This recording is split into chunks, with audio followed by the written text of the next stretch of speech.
ओम नमो नारायण। जय श्री हरि।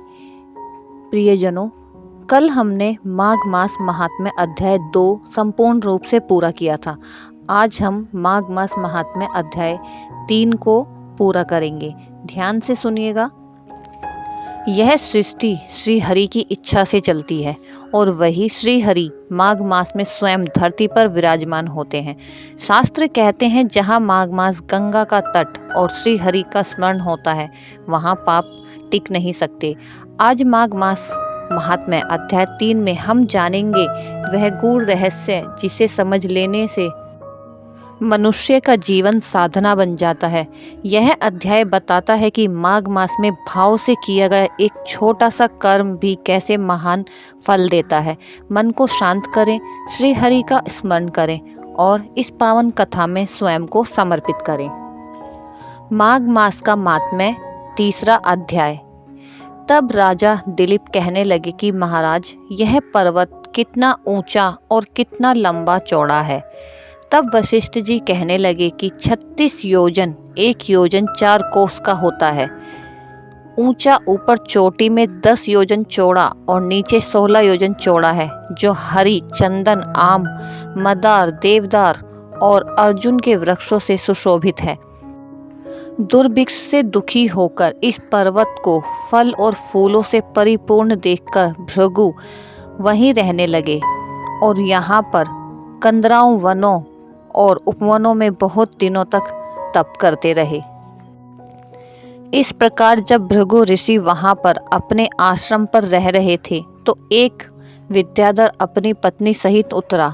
वे अत्यंत दुखी थे। उन्होंने भृगु ऋषि को प्रणाम किया और ऋषि ने बड़े मीठे स्वर में उनसे कहा कि हे विद्याधर, तुम बड़े दुखी दिखाई दे रहे हो, इसका क्या कारण है?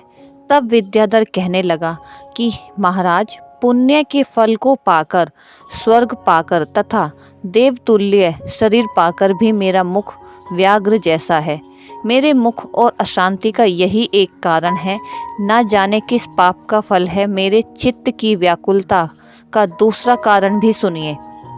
मेरी पत्नी अति रूपमती, मीठा वचन बोलने वाली, नाचने और गाने की कला में अति प्रवीण, शुद्ध चित्त वाली, 7 सुरों वाली, वीणा बजाने वाली, जिसने अपने कंठ से गाकर नारद जी को प्रसन्न किया, नाना स्वरों के नाद से वीणा बजाकर कुबेर को प्रसन्न किया, अनेक प्रकार के नाच ताल से शिवजी महाराज भी अति प्रसन्न और रोमांचित हुए।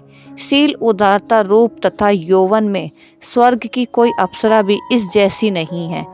कहाँ ऐसी चंद्रमुखी स्त्री और कहाँ मैं व्याघ्र मुख वाला, यही चिंता सदैव मेरे हृदय को जलाती है।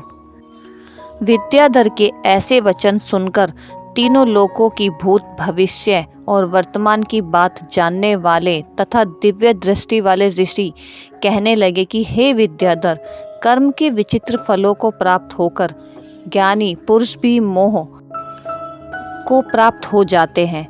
मक्खी के पैर जितना विष भी प्राण लेने वाला हो जाता है। छोटे छोटे पापों का फल भी अत्यंत दुखदायी हो जाता है।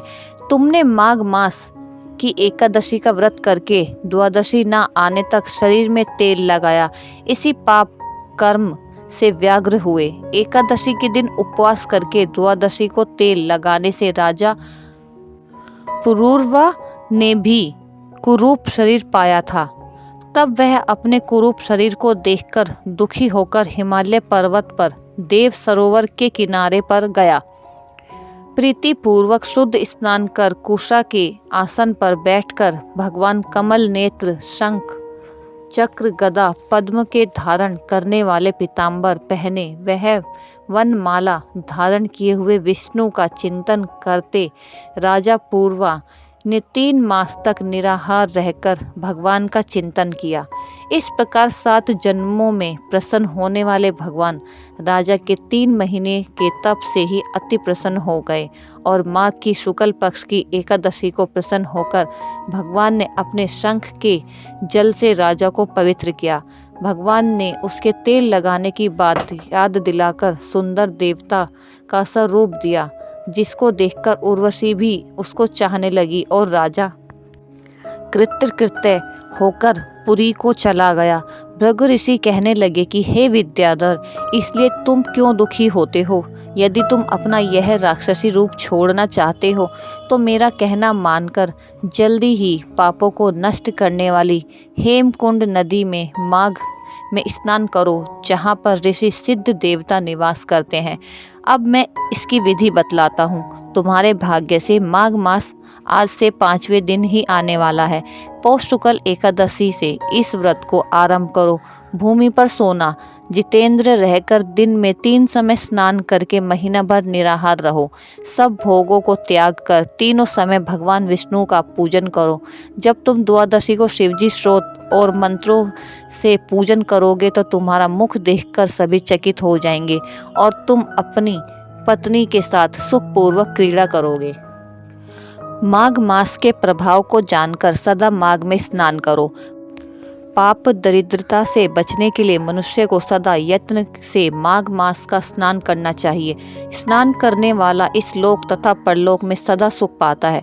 वशिष्ठ जी कहते हैं कि हे दिलीप, भृगु जी के यह वचन सुनकर वह विद्याधर अपनी स्त्री सहित उसी स्थान पर पर्वत के झरने में माघ का स्नान करता रहा और उसके प्रभाव से उसका मुख देव श्रेयस हो गया और वह मणिग्रीव पर्वत पर आनंद से रहने लगा। भृगु जी भी नियम की समाप्ति पर शिष्यों सहित ईवा नदी के तट पर आ गए। माघ मास अध्याय 3 समाप्त। पूर्ण रूप से हमारा 3 अध्याय आज समाप्त होता है। श्री हरि की कृपा से माघ मास केवल स्नान और व्रत का समय नहीं, यह आत्मा को प्रभु से जोड़ने का दिव्य सेतु है। जो इस माघ मास में अहंकार को त्याग कर भक्ति और संयम को अपनाता है, उसके जीवन में श्री हरि स्वयं मार्गदर्शक बनकर आते हैं। यदि आज यह अध्याय आपने श्रद्धा से सुना है तो समझ लीजिए आपके पुण्य जाग चुके हैं।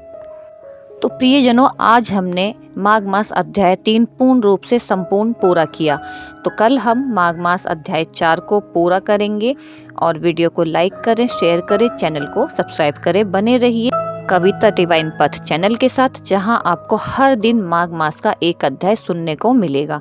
तो चैनल को सब्सक्राइब करना ना भूलें और वीडियो को ज़्यादा से ज़्यादा शेयर करें ताकि श्री हरि की कृपा हर एक प्राणी को मिल सके। तब तक के लिए हरे कृष्णा।